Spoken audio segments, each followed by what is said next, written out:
Welcome to Dice Daydreams, the Epilogue episode. This is where we take you behind the scenes and behind the screens of our latest campaign. So grab your coffee or tea and let's get into the behind the scenes of Pokemon Ranger Danger.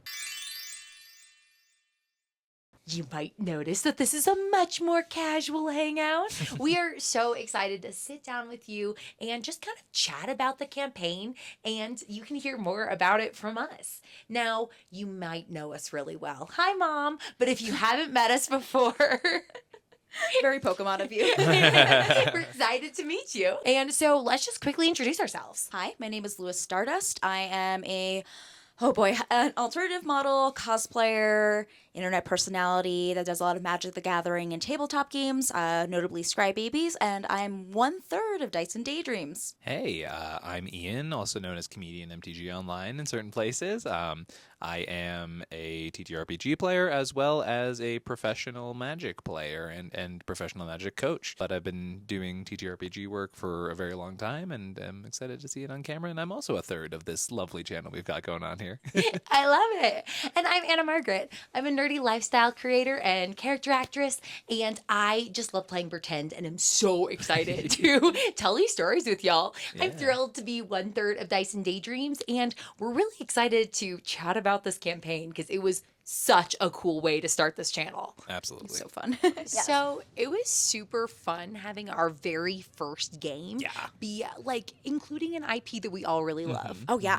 I actually had the opportunity to play this game with Chris before. He does a series, which we'll talk about our GM in a minute. He does a series called the Viridian Forest Rangers that we do for charity. So we'll do different campaign settings and stories. And so when we talked about starting this channel, and I knew how much all of us love Pokemon because we spent time doing Pokemon Go together. You guys play the TCG card game that you open up packs. I don't know what it's called. Is it Pokemon? Pokemon Pocket TCG is my current obsession. Yes, and Anna has a living Pokedex. Let's I do. there. Okay, this will be my brief bragging moment, and then we'll never mention it again.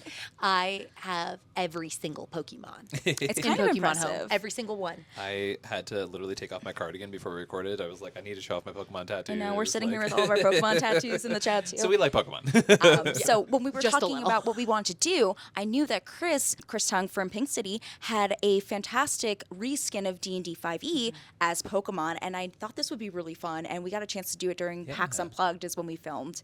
Speaking of Chris, we have a fun little video of him, so why don't we put that in right here. Hi, I'm Chris Tung. I am one of the co-founders of PinkCity.ca, which is an anime gaming streetwear brand from Toronto, Canada. I'm also the producer, editor, and current GM for Super Junior Dudes, and I run Blink Space Blues, which is the highest production laser show in the world, and now an award-winning show as well. And I am GMing this Viridian Forest Rangers Pokemon D&D game. And what got me into tabletop RPGs, I was a long time subscriber of a little channel known as College Humor back in the day, back when it was still called College Humor. And the first day that they put out a little show called Dimension 20, I was like, what is this hour-plus long show that like is Dungeons and Dragons? I've heard the name, I don't know what this is.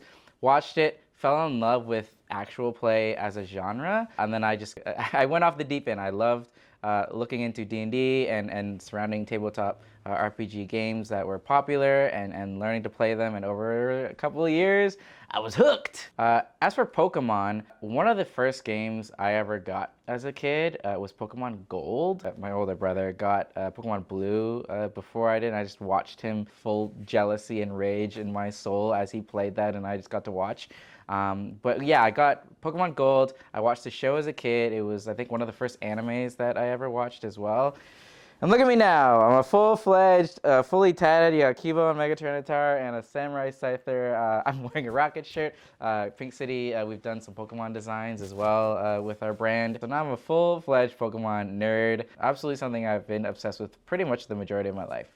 Chris is the best. Yeah, it was, he did such a good job of making it feel both like a D&D game and like a Pokemon adventure. Absolutely. And I really... No, I was gonna say I can't get over his Bellsprout wiggle like that. I was just gonna say he loves doing these Pokemon voices, and as much as like I probably would have loved to do a Q voice, he just takes like the cake for all the Pokemon. He studies before our game. He like sat with his phone next to his ear to like hear voices to make sure he was gonna be doing them right, and he like practices doing them. Okay, I don't know if you all were the same way, but I started by playing the Pokemon video game. And Yes. so Pokemon Yellow was my first. Yeah. And I have vivid memories of playing with my Pokemon Color, playing Pokemon. Yeah. But I didn't start watching the show till later. So Yeah. in my head, my tiny little early elementary school Anna Margaret just misread all of them. Oh, well, I mean, Every Pokemon yeah. name sounds different. That and like everyone who watches the show knows like all the like Char for like Charmander and stuff and like those sound effects. But I think like anyone who started with the games knows that like all your Pokemon are actually like Yeah, like that's- truly. that's their sound effects. That's what they are to me. It's like I choose you, Nidoran. It's like Gwamp, and it's like okay, I guess that's a sound a Pokemon makes. Like Or you nickname your Pokemon and then you never remember their real yeah, name exactly. ever again. Like, some people are like, "What's the Pikachu?" Oh yeah, I just called him George Lopez. Like you know what I mean? Just like Forever. But like kind of on that note, we all brought in 2 Pokemon Yes. as our starting buddies into this game, which Yeah. was so fun. And I will say, in the original campaign that I played with Chris too, I had a baby Oddish, and I was like, it's only right if I have a baby Oddish in this Yeah. game too. So we all kind of like picked different directions. I'll let you talk about yours, but I also Yeah. picked a sweet little Eevee, which I thought could be really fun. And I stuck with my Oddish because I wanted my character to be like a cute little like planter, kind of like with her garden, wanting to help preserve the earth, and that's why she was a Viridian Forest Ranger. But I feel like we all picked very true to us, maybe Yeah. maybe a little No, too no, yeah, chaotic yeah. to us characters for this campaign too. It was like your character was so cute, and I liked how even though we were like Ranger Lua, Ranger Anna Margaret, we did kind of come up with these unique backstories that For tied sure. into the Pokemon you brought in. Absolutely. And now yours was crazy. Lua's was cute. yeah. Yeah. Yeah, I really did love that. Like, this was a campaign where, I mean, after we played our first 2 campaigns together, which spoilers, we played multiple. I loved this notion that everyone goes, "Oh, Ian's the chaotic one. Got it locked in." And I was like, I have to establish it's day 1 for sure. Yeah, absolutely. Why don't you describe your thought process? Yeah. Oh, okay. So for me, and this is something that's probably going to come up 1,000 times on this show, is that my D&D and my role-playing background comes from me being an improver first, right? So, like, as soon as I left school, I didn't really have, like, an improv group that I could go to a lot, school being college at the time, and I was in improv for half a decade, and finding that there was this nerdy version of improv that I could do with my friends in a contained space. I was like, this is sick. And so now every one of my characters is the equivalent of an improv bit manifested into life, right? And hence, the Team Rocket Plant in the Pokemon Rangers. When you said this to me, I was like, Chris is either gonna hate it or, Or love love it, it, yeah. and he wound up loving it, I think. And it was so funny, too, because Chris was like, well, Team Rocket's kind of disbanded. Oh, wait. We can work with this, Yeah. which I love. I was like, oh my God, that had so much more flavor than just like, I'm going to be bad eventually, right? Like, yeah, I loved my Lickitung. And I loved that. It was also funny too, because we got the stat sheets for our Pokemon day of. And realizing that they had like 3 moves each, and both of my Pokemon knew the move Lick, I was like, there's something truly cursed about this. Yeah. I feel like I need to point out that we got our stat blocks before the day of. Did we? Yeah. Did you not join the campaign on D&D did Beyond not. as soon as the link you was know what? sent? I absolutely did not. Oh, We're okay. efficient. Me and Anna are always on, and Ian's like last minute to shovel, like I'm rolling into it. Wait a minute. I definitely knew my Pokemon's moves. Whoops. But honestly, that was kind of true to form for the character that I was Yeah. playing as well. I think that when you're playing in a world that people are familiar with, it can be fun to kind of lean into these different archetypes. And so I Right. feel like you kind of leaned into this Team Rocket kind of grunt feeling. Right. And I think that it's fun. It's interesting to me when you play Pokemon that there's a whole group of people that just do research on Yeah. Pokemon in a lab. And like, they're That's not so out you. there. That is They're so just you. They're just in a lab doing research. And playing the game, I always thought it was odd. I'm like, why aren't you catching Pokemon for your Pokédex? Why am I, a 12-year-old? Like, Yeah. what is That's happening? So true. And so I thought it'd be really funny if she was doing her like field rotation, Yeah. but comes from that background of Yeah. being a professor that just, Yeah, or like absolutely. training to be a Yeah. professor that's just doing research with your Pokemon in the lab. I feel like that fit you so well Oh my too, God, and it was yeah. like a really fun character to watch and role play. But I will say, I feel like I was about to jump into more of the role play story, but we can't because we had to talk about Zavrikis, who was our guest for this Yeah. episode. So cute. She was so cute. Her outfit was just we like to come prepared with like fun outfits for the camera, and she was in the cutest outfit. Her ranger was so adorable. She was like Yeah. this cute, like nerdy, like shy character. Which is so funny because if anyone who knows Abracus It's or not her sees her personality. at events, Yeah. she is a bold person. She's out there all the time. And I was like so taken aback when she came in with this like very nervous, timid character. I was like, oh, this is such a dynamic Yeah. interaction from her. It was awesome. Yeah. But speaking of which, Yes. should we cut to her interview? Yes. Hello, I am Zabricus. I am a content creator of all trades. I dabble in cosplay, TTRPG, CCGs, but I specialize in gaming content in general. You can find me on all of your favorite social medias, creating silly content, trying to put a smile on your face. My favorite thing about TTRPGs is the fact that you can become absolutely anybody and put yourself into the strangest, most ridiculous scenarios and do anything. Anything that your mind and imagination can conjure up, you can do, basically, within the confines of whatever rule system of whatever it is you're doing. But it's limitless. I love it. Pokemon, I remember that my family refused to take me to the Pokemon movie when it first came out, like the official Pokemon movie, but they did buy me the VHS for Christmas. And so I watched that on repeat until I think I actually broke the VHS. Yay! But as an adult, I've played so much Pokemon Go. I'm actually a Pokemon Go recovering addict at this point, but I absolutely adore Pokemon, and I'm so excited for this adventure. That Squirtle was the cutest. Oh my gosh. I was thrilled about the Squirtle for the entire game. It was very cute. And her Machop was just hilarious every time that it came The up little on there. Superman Machop. And I did like a bunch of us had flavor for our characters. It wasn't just like a Machop. It was a Machop who has a hero complex, who's got a little Superman cape, or like the Lickitung who I needed to put a biker jacket on, right? Like it's so good. That was really fun too. I do think it was fun to have like multiple characters that we were kind of like storytelling Playing, for yeah. and playing. Which That's is so fun. true. If you don't often have like multiple other like Yeah. characters you're playing yourself. your own to role play with. NPCs. Yeah, your Yeah. own NPCs. Yeah. I thought that was really cool. Yeah, we almost like it's like playing like a Final Fantasy or a Fire Emblem game where you're like, I am all three of these people at once, right? Like That's pretty true. It's not metagaming if you're controlling all of. yeah, that's so true. Yeah, I liked it. And I also liked how different, like besides your two Pokemon having like the like effects and stuff, how different each Pokemon's attack and abilities were like Yeah. throughout the game. We did a fair amount of like scouting, catching Pokemon was like a really fun and unique system where we were all kind of like panicking to see if something would stay in the ball. It felt a Yeah. lot like the It game. was like the game, yeah. And we gotta shout out how amazing Chris's work is for this campaign. I Yeah. mean, like the amount of work that goes into completely taking all of the brilliant work of D&D 5e and then just fitting it so perfectly in this thing that we're all so intimately familiar with and making it feel so natural, right? I was gonna say, it feels like a book you could just pick up Yeah. for how like natural and like how the Honestly, yeah. stat blocks for all of our Pokemon Yeah. felt organic to it. And he spent all this time Yes. just like making these characters and these Pokemon like work the way that they needed to, right? But my brain wouldn't work like that to think about it. A little bit behind the scenes, right? Chris was sort of explaining to us between one of our breaks that we didn't catch on camera, unfortunately, that a lot of these were just reskins from the Monster Manual, which is what allowed them to basically feel so balanced. Was like these are already pre-established D&D archetypes that then you get to go, all right, put a fun little Pokemon hat on it, and then just add some keywords, add some Right. type differences, and suddenly it's like, oh, well, that's a Pokemon. Of course it is. It makes sense. And it was such a it's such a brilliant idea of like taking these resources that people have worked tirelessly on and adapting them and manifesting into something so cool and unique. And Right. it was so much fun.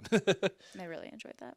I think D&D 5e is such a great like foundational system to like have kind of unique worlds. Right. And I think a lot of people, it might be their first introduction to role-playing games. Right. You know, like you hear it like with the D&D renaissance of different like pieces of media showcasing D&D. A lot of people get their first experience with, you know, tabletop role-playing games through D&D. So like building it on such a familiar system, Yeah. Yeah. I think works really well. I also think there's just been this big resurgence for D&D in itself between like things like Stranger Things and all this other media that's like really popping up, and how much of Baldur's that Gate. and also too how much of that media is like, I think there's like a Rick and Morty D&D book. Like there's media that is coming into D&D, Yeah. which is so interesting so too. funny. We were making our cheats for one of our more recent it popped up, that's why you campaigns. saw Yeah, it. the Rick and Morty one popped up, and I was like, what? I know. I forgot about it until I did that this week. So yeah, That's so it funny. was very funny. I've never seen Rick and Morty. We don't got to play that one. It's- We don't. It's totally okay. It's like space. It's kind of like Star Trek. Yeah. No, it's not. I'm just kidding. You cut in a deep there. That's Wait a tough. minute. Speaking of deep, there were some pretty deep moments in the game. don't like that cutaway. How That that was the transition? best segue. Listen, we're here for a good time. No, it's wrong still. That's not what I Keep meant. going, keep going. Nope. Well, I think that this is a great time to chat about some of our favorite moments. Okay, better than what And I said. think that like but I want to say I think one of my favorite moments was when, despite like the fluffiness and fun of being like a young forest ranger, we hit on like a philosophical Pokemon issue, true. and it was very reminiscent of like the Pokemon movies. Oh You my know, like gosh. you'll be watching a Pokemon movie, and then it's like, oh wow, we're like touching on some deeper stuff, and I feel like we were able to kind of explore that a little Right. with this question of like, were we just as bad as the villains who were using Right. Pokemon in pit fights if we're using our Pokemon allies in Pokemon battles? Yeah.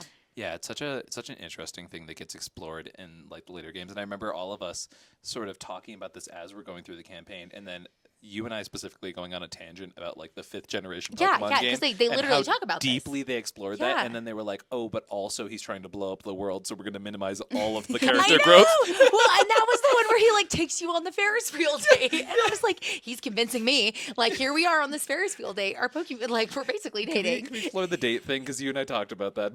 The scenes you were like, oh, I'm going on a date with the bad guy, right? Wait, which one's Well, the 5th gen? He's not the bad guy. Which one's the 5th gen? Black No, and it's white? fourth. Wait, yeah, I think it's black and Oh. white. It is black and white, So, yeah. so you're right. Exactly. The one where you go on the date is the fourth one. It's Diamond and Pearl. I think we're in. Remember yes. it's in that you go on the date with him the Ferris wheel. But he also you do like sympathize with him and kind Yeah. of agree with him until suddenly he's like, I'm sorry, I have to. I have to literally destroy everything. I have to do this thing, and I'm like, what? It's my favorite Pokemon archetype. It's like, here's my moral ambiguity, but also one of the Pokemon is a laser that can blow up the entire Earth, so I'm going to do that in about 20 minutes. Are you going to stop me with a Pokemon battle? What up? And I think that Chris did kind of a good job of Yeah. leading into this. Like we Yes. had these villains, and then like we were faced with this dilemma of like we're calling these people evil Right. for having these Pokemon pit fights. Right. But how are we going to stop them? With a Pokemon pit fight, fight. you know, like, Yeah. but I think Yeah. that the thing that I know we like in game talked about was that like it's different if you're asking a friend to support you. Yes. Yeah. If you have this like bond with your Pokemon, and so I thought that was really it was cool. It was fun to explore. That's something he kind of touched on with catching Pokemon too. Was like if you are catching a Pokemon, they have to like give the consent and like kind of agree to go with you on this journey. And so like with the Caterpie too, I think we kind of were like, Right. do you want to come with us? Like Right. rather than being like, I'm gonna catch them all, like and just Yeah. throw things. It was a nice moment. Yeah, it's such an interesting thing of like Pokemon being this manifestation of like, do you consent to friendship, right? Like, do you Yeah. consent to be my friend, my partner through life, right? Like, which we can explore and transition into any real world relationship, Yes. right? Which is so cute. I love it, right? And then also they're just like, you know, it's like having a pet, right? It's like, hello, dog. Do you consent to me giving you pets and food and you be happy? Like, yeah, rocking. Like, let's like, go. yeah, let's Hell, do it. bet. I Yeah. know that well. Yeah. I think another one of my favorite moments, and I chatted with you both about this after, was that at the beginning we were given the rules that just like in Pokemon Yes. the games, Pokemon can attack other Pokemon during Yes. Pokemon battles, but you're not attacking the trainers. Although in the shows, we know that's not always true. Ash was attacked by the Pidgeys, like et cetera, et and cetera. Mewtwo is like sentient, like, hey, what if we kill the humans? Hey, just a thought. Let me throw this one out there. We'll workshop it a little bit. He's cooking. He's cooking. What about death? Not even Very oh my God. Barbie core review? We don't have to go on a whole tangent, but like if you're curious, original 151, there's a whole tentacle episode where the tentacle rise up and try and literally Yes. become terrorists. It's crazy. It's So like I love that we explored that idea, but yeah, like me getting consumed by the Grimer, right? And literally Yeah. Chris was like, "Oh, you're suffocating to death," and I was like, "What? What do you mean?" And not to mention all of us going down in the last fight, right? were we all down? Yeah, I think so. I think the Pokemon took over at the end. I think the you? Clefairy Those extra ones. it was a Jigglypuff. and Yeah. it's And a a very- fair. they were so cute, and they were were very they cute. did not want to fight us, and we tried to save them, and then they helped save us, which was magical. because of the power of friendship. Also, I think my Eevee. Yeah, Talked some of the Pokemon that Yeah, weren't yeah. down. We're like, hey, besties, let's not do I this. did like that. That's how we ended with like the power of friendship energy. But you honestly know, like when you watch Pokemon, there's so many times where that happens with like Oh, Pikachu and them, absolutely, right? yeah. So it feels like a very organic way of like something like that happening. Yeah, a little behind the scenes too, because we talked about this. Our cameras on that day were literally every 6 minutes, maybe even less, were overheating and shutting off, which was crazy. Our poor editor No, our poor editor. had to sit through a lot of that. So I'm trying. yeah, it made for Or I guess past Anna was Yeah. trying. yeah. As you're watching this, current President Anna Anna has already Margaret. done She this. succeeded, and we're so proud of her. Aw. Yeah. But yeah, I mean, I think people don't realize what goes into like a full Oh my goodness, yeah. set day of shooting. And while it was like, it's already a lot to prepare your character, and then your 2 Pokemon, Yeah. and then your GM has things set up, and then issues will happen on set. We've fortunately gotten a lot better by figuring out some Yes. things. It's testing, but Yes. this episode was just too good to not put out, I think. Oh, absolutely. And I still think like it still tells the full story entirely, right? Yeah. But once again, it's the most Pokemon flavored thing in the entire world, which is like, yeah, your EV is awesome, and Destiny Bond allows our hearts to sync together, and that's pretty cool. And what I like about it too is it's like a story we could come back to, right? Like it's easily a thing we Oh, can come so back to easily. because like I said with Chris before, we did like an SS Anne episode. We've done like different valleys and plains, and I think with Yeah. this, there's so much you could do if we ever want to revisit a story like this again. I totally agree. I feel like I've been really enjoying how Pokemon has explored different parts of the world. Yeah. Like, especially with the new Pokemon show on Netflix, the Pokemon Concierge. Oh, we loved it. Oh my I'm God, stop. obsessed. It's so I cute. need more episodes. Yeah, it's such a fun universe too, and I was so grateful to, once again, all of us were referencing the original Pokemon show and stuff like that, and the fact that Team Rocket already has this established relationship of being like chaotic, but like the funny bad guys, right? Like it wasn't like we had to sit there and be like, oh, Team Rocket's awful and they abuse Pokemon. It was just more like they're trying to catch the Pokemon, but we all know they're not going to do a good job. They're very bad at their job, and they're going to get launched into space after doing a fun little dance. They're just theater kids, let's be honest. Yeah, they are kind of theater kids. Well, Yeah. there's even times where Team Rocket has had to step in and help. Yeah, so true, so Yeah. true. They're like, you're kind of worse than we are. It's like, Well, in the game, did you feel like you were able to catch the Pokemon that you really wanted? Oh, absolutely. I mean, it was also really funny too, because like Whitney was like, "Oh, that Spearo's a bully," and I was like, "Yeah, he's so bad. Get him a Pokeball." You're like, oh, bully? yeah. we definitely helped out each other too because we could see if somebody like really wanted a I Pokemon too. Loved that about this campaign. That was like the most wholesome thing in the entire world. Everyone was like, "All right, use the ball for this one. I got you next time." Sick. Yeah. Yeah, it was really like it was very wholesome. I really had fun with this one. Something I think that was really fun about this game was that we were technically all playing the same D&D class. We were all playing Rangers. Rangers, that's so but true. the Pokemon were so different They that made it feel it different. felt like everybody was still playing a was almost very like- different character. Right. They were the manifestation of our class in our own way Right, too. yeah. Right. That's so cool. Which I think That's was such a good really point. interesting because, like, looking at like the Pokemon I had, I was playing with 2 fire Pokemon. I had my Charmander and my Vulpix. Coincidentally, my favorite Pokemon. It's like I just have to. I'm clearly studying fire. I'm so glad you brought that up because I thought that was one of the funniest little tropes we got to play with during the campaign was how you were such a preservative, nature-based person with these 2 fire Pokemon, and every time they went to do something, it was like, oh, please don't catch the trees on fire. Let me Yeah, just yeah. burn down the forest. And that brings me to my next thing was like, I thought Chris and I think all of us as players did such a good job with fictional realism, which is my favorite like archetype to play with because I think it leads to a lot of like brilliant moments, but also just comedic moments, right? Like you being the nature loving fire type trainer is so funny. Like Technically, fire researcher. yeah, I'm fire researching researcher, of course, like of course. combustion Yeah, reactions yeah, in fire type exactly. Pokemon. Sabricus I didn't actually also. expect to burn down the whole forest. Sabricus had some pretty like funny moments and emotional moments with her Squirtle and Yeah. and wanting to catch Pokemon and pretty emotional moments too that I thought like balanced the game, which was Yeah. really nice. And I love that Chris, like, whenever I was like, for example, the Grimer fight, right? One, the fact that, yeah, if a sludge monster is like choking you, it's like, yeah, it's not going to be like, oh, the sludge monster is choking you, get out of there, kid. It's like, no, you're being choked by a sludge monster. And then two, when my Pokemon went to like lick it, Chris was like, yeah, and it tastes disgusting because he's literally a sludge monster. And Yeah. I was like, yes, that's awesome. Let's play with that. Like, let's, we're in this fantastic reality, but what's real in this reality, right? And I love that stuff. I feel like sometimes people can forget that D&D is a collaborative story and not just like the DM's tale, right? And Yeah. obviously, I think every game we've had so far has absolutely felt like it's a collaborative story, but I think that was setting a high bar for future episodes with us too. Absolutely. Big shout out to Zabs. Big shout out to Chris. Yes. Y'all were amazing. Follow and them everywhere. We'll Yes. have all of their information linked in the description. Description. Thank you all for watching our first campaign and our first epilogue episode. It's I hope kinda y'all enjoy it. crazy. You know, the YouTube stuff. This is the first time we get to actually talk to y'all as players in a very open and comfortable space. Let us know what you're interested in for campaigns, if there's systems we want to play, all that kind of stuff.